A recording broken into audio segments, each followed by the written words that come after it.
Hola, hola. Cosa que se extraña. Hola, hola. Era el enchufe de acá. Había aflojado, no era otra cosa. Bien. Cuando Lin me dijo hoy, este año de nuevo vení, y sabía que iba a hablar Pedro, y como iba a hablar Pedro, y cosa que comparto plenamente, todo lo que dijo, me dijo, hablá vos porque vos hablás desde el conocimiento y desde la emoción. Y es cierto. Además, para peor, colgaron un video que yo ni siquiera sabía que habían filmado con lo que dije hace 2 años. Es decir, es prácticamente lo mismo que puedo decir. Y sin embargo, no. Todo lo que dijimos hace 2 años de lo que recordábamos de Álvaro como ser humano, desde niño, compartiendo con él los veranos en Cuchilla Alta y muchas más cosas, el ajedrez y la ternura sigue ahí. Porque hablamos de ese tipo de gente, no hablamos de gente en abstracto, hablamos de compañeras y compañeros que tenían una vida. Y no solo le interrumpieron la lucha con la represión y con el asesinato, troncharon vidas. Vidas muy valiosas, troncharon familias, como la de Álvaro, como la de las gurisas de Álvaro, que estábamos abrazados ahí. Ya me prometieron que si hay otra vez no me van a dejar hablar solo y van a estar conmigo acá, todas. Pedro ya dijo, y ya lo dijimos nosotros, 31 años, padre de 4 hijos, trabajador, músico, estudiante del IABA.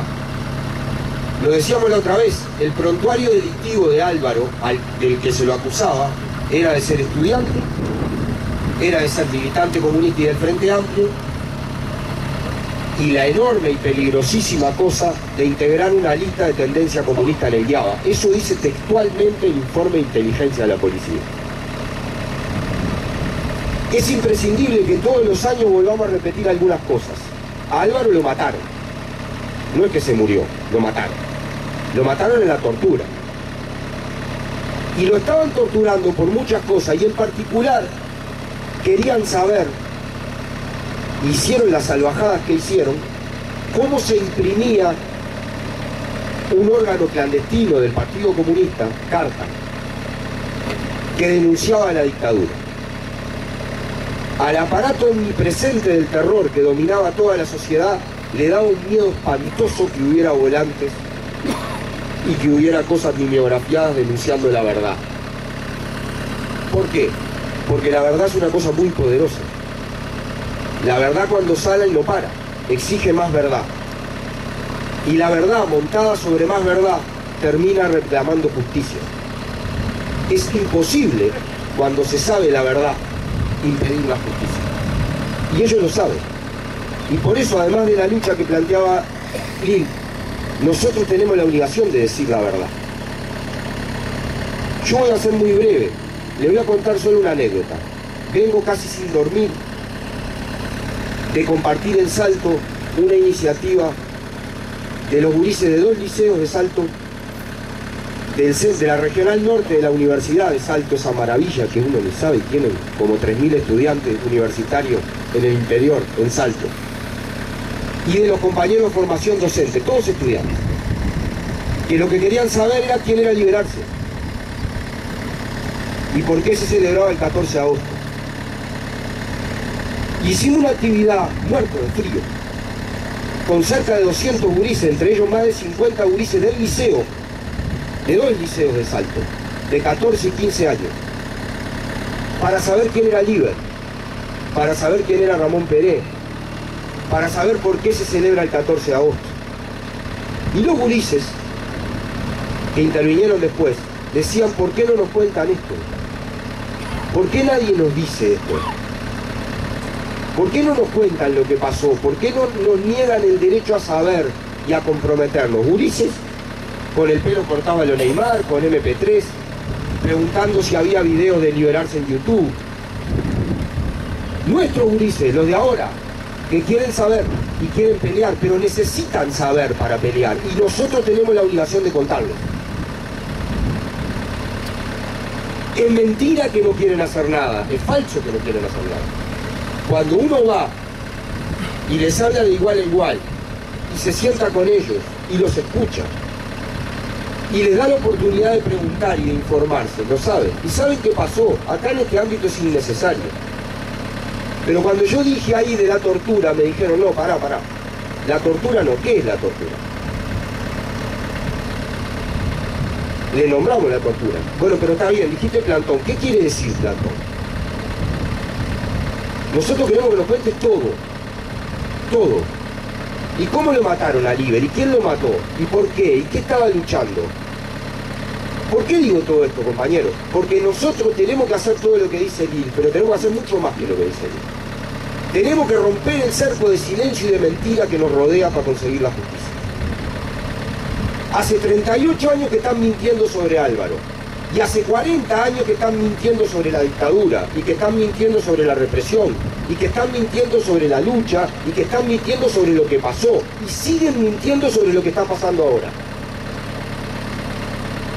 Entonces es muy importante empezar, por lo menos diciendo, aunque aquí todos lo sabemos, una vez más, y lo vamos a decir todos los años si es necesario. Acá y donde sea necesario. A Álvaro lo mataron. Y si lo mataron, alguien lo mató. Y nosotros sabemos que entre los que lo mataron estaban el comisario Telechea y el agente Presa. Y la momia Castro. Y que ellos siguieron torturando gente y siguen impunes.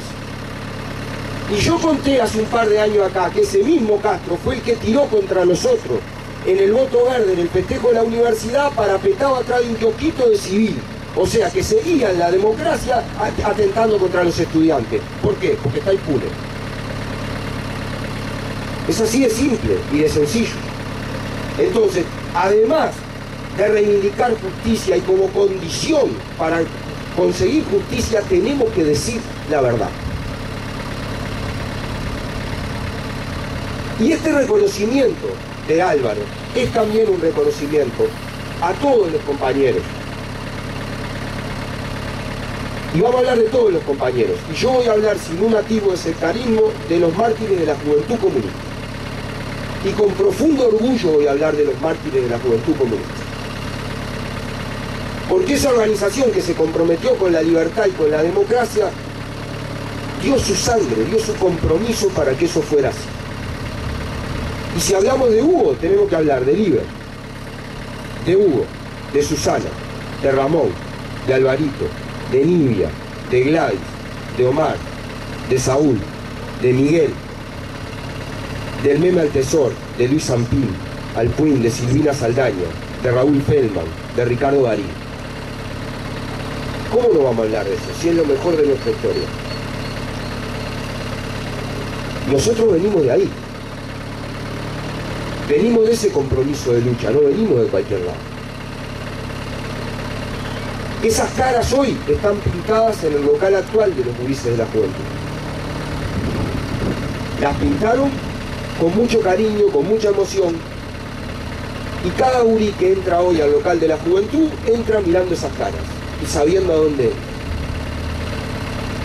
Y es una manera de ejercitar la memoria no en abstracto, en la práctica, en concreto, cada día, con muchísimo compromiso.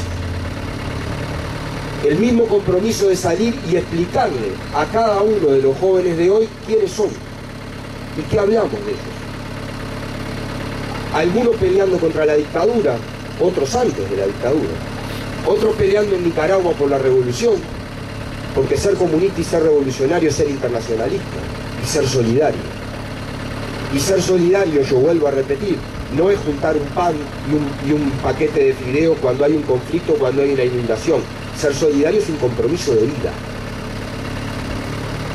Ser solidario es vivir la vida en función de ser solidario y de construir vínculos de organización y de lucha con los demás. Es no vivir mirándose el ombligo, es mirar la sociedad, es construir con el que está al lado, es arrastrarlo, es hacerlo avanzar, es preocuparme por el compañero y la compañera que tengo al lado.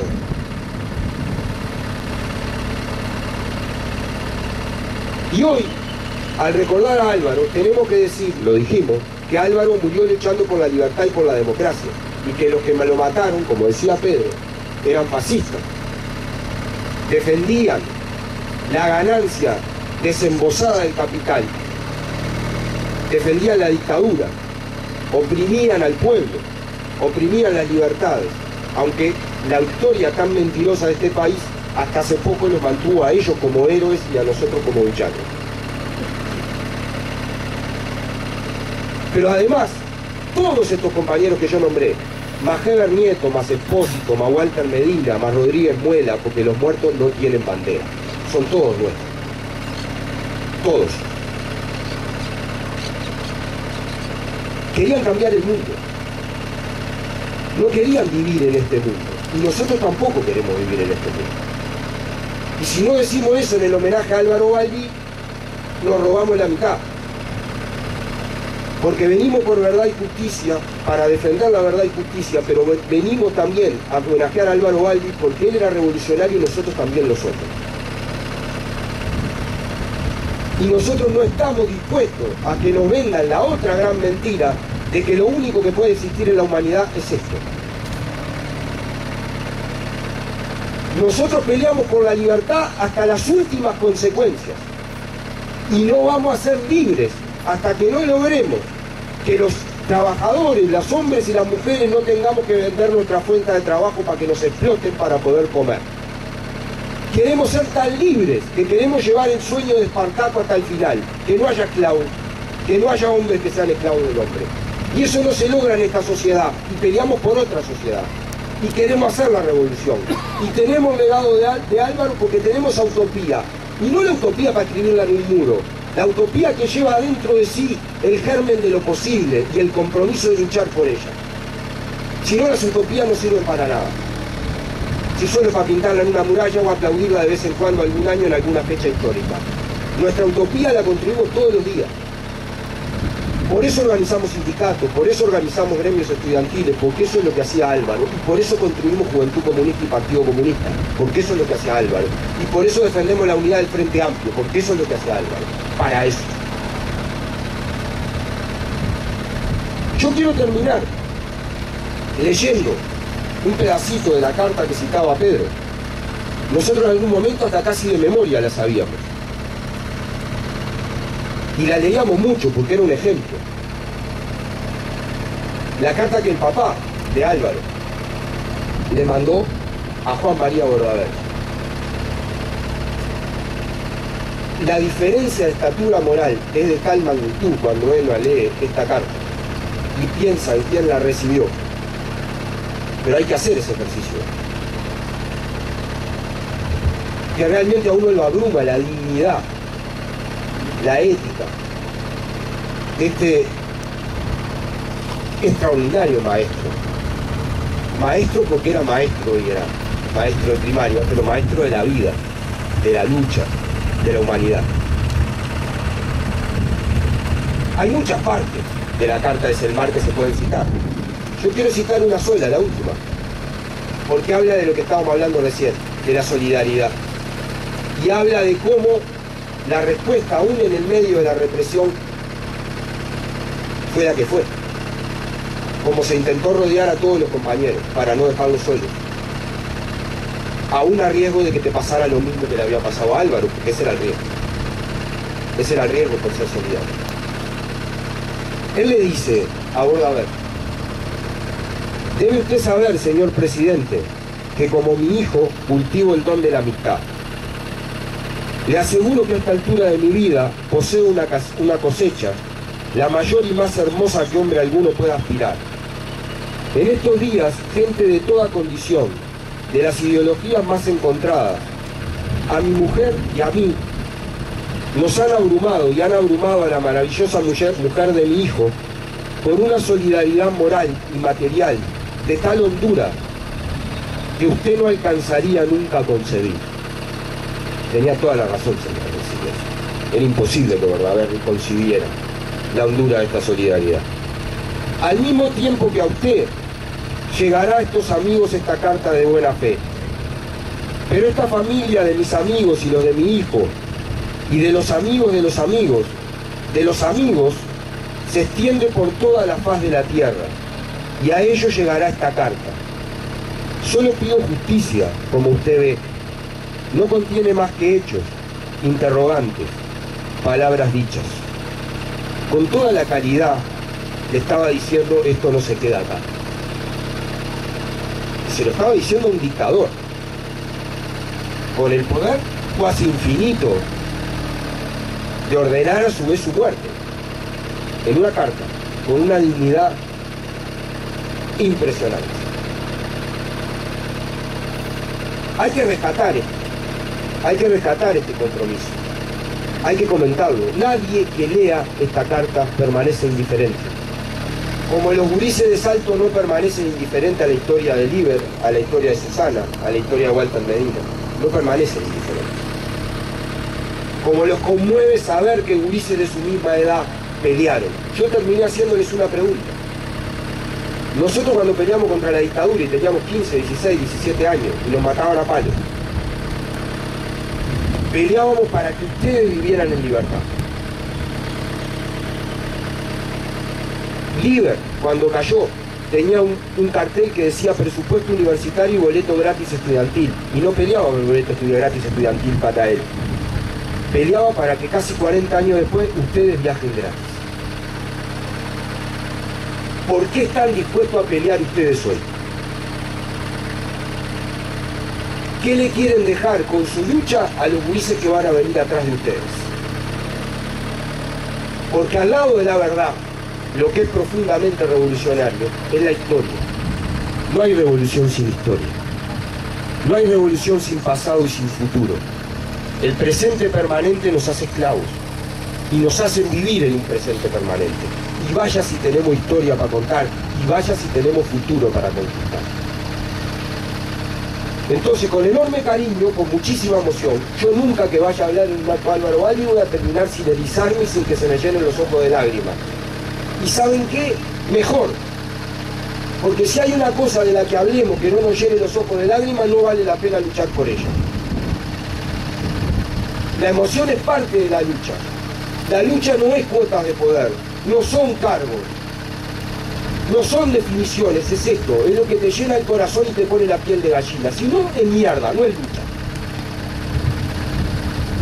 Yo por Álvaro este año me quiero despedir con una canción de un joven cantautor cubano, divino él, moreno, que con el lenguaje de los jóvenes cubanos comprometidos, le dice a los jóvenes de su generación, con sus palabras: son los sueños todavía los que tiran de la gente como un imán y nos unen cada día. Seguimos para siempre en el camino largo, largo, largo por donde tú vas. Así seguimos, con Álvaro, sin ningún lugar a duda. Muchas gracias, compañeros.